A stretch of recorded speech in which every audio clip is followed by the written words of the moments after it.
Assalamualaikum warahmatullahi wabarakatuh. Alhamdulillah, syukurlah, wassalatu wassalamu ala rasulillah Sayyidina wa Habibina Muhammad, Allahumma salli wa sallim alaihi. Para pemirsa dimanapun juga berada, Alhamdulillah kita akan membahas tentang rahasia nuzulul Quran. Nuzulul Quran artinya turunnya Al-Quran. Sebetulnya Al-Quran itu 2 kali turun loh Bapak Ibu. Pertama turun dari Allah Subhanahu wa Ta'ala yang punya firman, dari kalamud dzati ke Lauhul Mahfuz. Dan proses turunnya dari kalamud dzati dari Allah kepada Lauhul Mahfuz, semacam harddisk raksasa di situ, itu sekali. Itu disebut dengan melalui proses. Jadi ada at-tanzil, ada al-inzal. Nah, kemudian dari Lauhul Mahfuz nanti turun lagi ke nabi-nabi yang dituju. Misalnya, Al-Quran itu diturunkan ke Nabi Muhammad SAW melalui Jibril. Dari Lauhul Mahfuz juga itu sebelumnya juga turun kitab suci Injil yang diturunkan kepada Nabi Isa alaihissalam oleh Jibril. Kemudian turun lagi, turun sebelumnya juga adalah kitab Taurat. Taurat itu dari Allah, kemudian Lauhul Mahfuz, kemudian turun kepada Nabi Musa alaihissalam melalui Jibril. Karena alamatnya Nabi Musa itu adalah orang yang menggunakan bahasa Hebrew atau Ibrani, maka kitab Taurat itu menggunakan bahasa Ibrani. Karena Nabi Isa menggunakan bahasa Suryani, maka otomatis kitab suci itu juga menggunakan bahasa Ibrani, yaitu kitab Injil. Karena Nabi Muhammad adalah Nabi yang menggunakan bahasa Arab, maka otomatis Al-Quran juga itu turun dari sana itu menggunakan bahasa Arab. Nah, jadi proses turunnya Al-Quran dari Lauhul Mahfuz kepada bumi ini, ya itulah yang melalui perantaraan Jibril.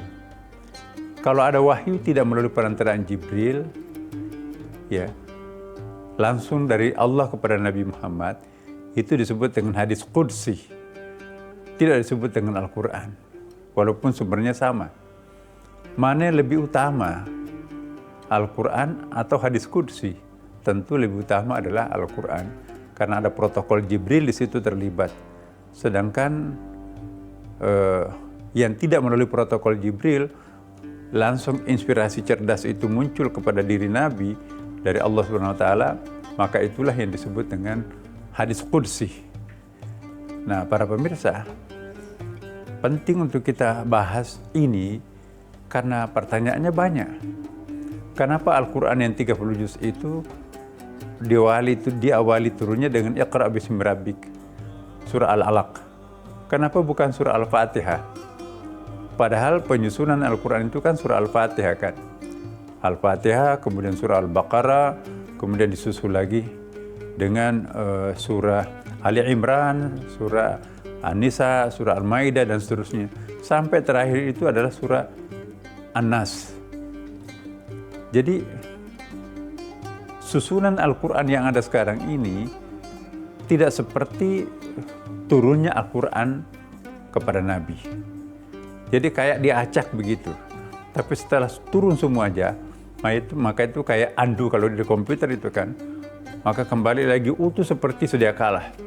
Jadi Quran yang ada sekarang ini persis apa yang ada di Lauhul Mahfuz. Ya, jadi proses turunnya itu yang diacak. Nah, jadi tidak ada masalah. Kenapa yang diturunkan pertama justru tidak menjadi awal surah dalam Al-Quran. Nah, ini yang kita akan bahas.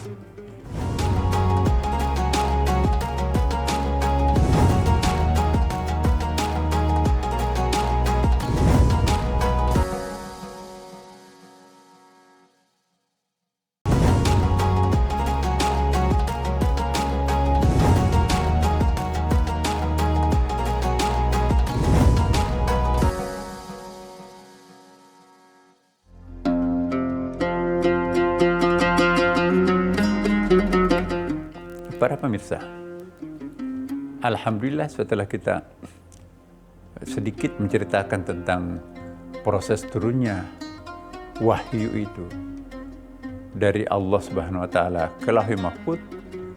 Kemudian dari Lauhul Mahfuz itu turun kepada nabi-nabi yang diadraskan kitab suci itu, ya. Kemudian melalui protokol Jibril. Nah, apa yang kita peringati nuzulul Quran? Nuzulul Quran itu kita peringati tanggal turunnya Al-Quran. Nah, kapan turunnya Al-Quran itu juga itu dihubungkan dengan Lailatul Qadar.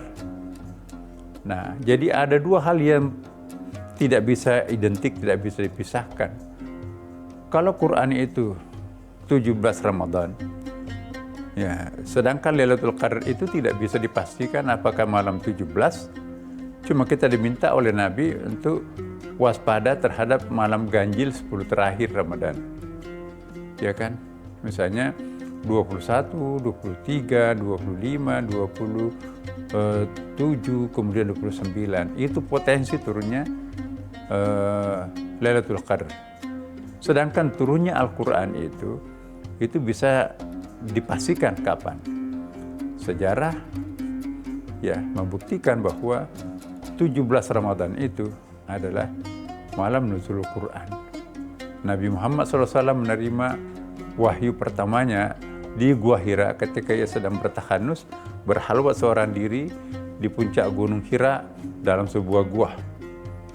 Ya, tiba-tiba Nabi mendekap, Jibril mendekap Nabi, Iqra. Nabi tentu saja kaget, kenapa ada orang tiba-tiba muncul berpakaian jubah putih, meminta Nabi untuk membaca Iqra. Iqra 3 kali itu kan. Nah, Jibril pada waktu itu tidak memperkenalkan diri, saya ini adalah Jibril. Saya ini memberikan wahyu kepada nabi-nabi. Seperti juga pernah kami berikan kepada nabi-nabi sebelum engkau Muhammad. Nah, pantas saja Nabi setelah menerima wahyu pertama itu turun dari Gua Hira. Zammiluni, zammiluni, zammiluni. Wahai istriku, selimuti aku dalam keadaan gemetar tuh.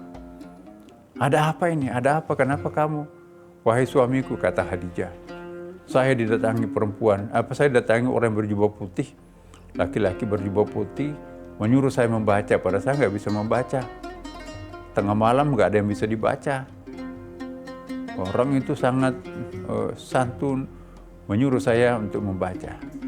Nah, setelah Al-Quran turun, ya, yang diawali dengan surah Al-Alaq dan diakhiri nanti dengan surah An-Nas, maka komplitlah Al-Quran ini diturunkan 30 juz, 6.666 ayat yang dibagi dua turunnya, ya, 13 tahun turun Quran itu di Mekah dan 10 tahun turun di Madinah. Ayat yang turun di Mekah itu pada umumnya berisi tentang tauhid. Sedangkan ayat-ayat yang turun di Madinah pada umumnya itulah ayat-ayat hukum, ayat-ayat kemasyarakatan. Jadi perbedaan antara ayat-ayat Makkiyah yang turun di Mekah dan Madaniyah yang turun di Madinah, ya kita bisa bedakan. Pada umumnya ayat-ayat yang berkaitan dengan rukun Islam itu seperti kewajiban sholat, puasa, zakat, ya kemudian haji, itu pada umumnya Tuhan turunkan di Madinah. Jadi ayat yang turun di Mekah itu mempersiapkan pangkalan pendaratannya, tapi setelah 13 tahun di Mekah, maka ayat-ayat hukum landinglah di Madinah. Jadi ini pembelajaran buat kita bahwa penancapan akidah itu lebih penting, dan itu yang pertama, kemudian landingnya hukum-hukum syariah di situ. Karena itu para pemirsa perlu kita tahu bahwa nuzul Quran seperti itu. Nah, kita sangat berharap semoga pemahaman kita tentang nuzul Quran, maka kita bisa memahami sosiologi Al-Quran itu sendiri. Dan semoga dengan pengetahuan tentang nuzul Quran ini bagus, maka pemahaman kita terhadap Al-Quran pun juga akan lebih baik. Dan mudah-mudahan kita mendapatkan berkah nuzul Quran ini. Terima kasih.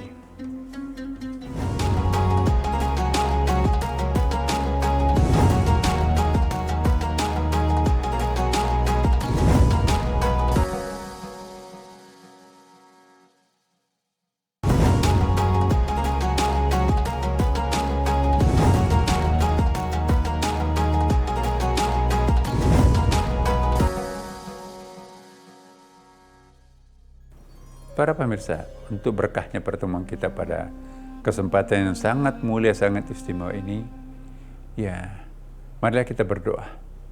Semoga doa dalam rangka memperingati nuzul Quran ini, kita pun juga mendapatkan berkah. Izinkan saya memimpin doa, mohon yang lainnya bisa mengikuti. Bismillahirrahmanirrahim. Alhamdulillahirabbil alamin. Hamdan syakirin, hamdan na'imin. Hamdan yuwafi ni'amahu wa yukafi mazidah. Ya Rabbana lakal hamdu kama yanbaghi li jalali wajhikal karim wa 'azimi sultanika. Allahumma shalli wa sallim alaihi. Allahumma a'inna ala dzikrika wa syukrika wa husni ibadatik. Allahumma ya muqallibal qulubi tsabbit qulubana ala dinika wa ala ta'atik. Allahumma inna nas'aluka al-huda wat tuqa wal afafa wal ghina. Rabbi zidna ilman mubaraka warzuqna fahma. Radina billahi rabbil islam dina. Walhamdulillahi rabbil alamin. Assalamualaikum warahmatullahi wabarakatuh.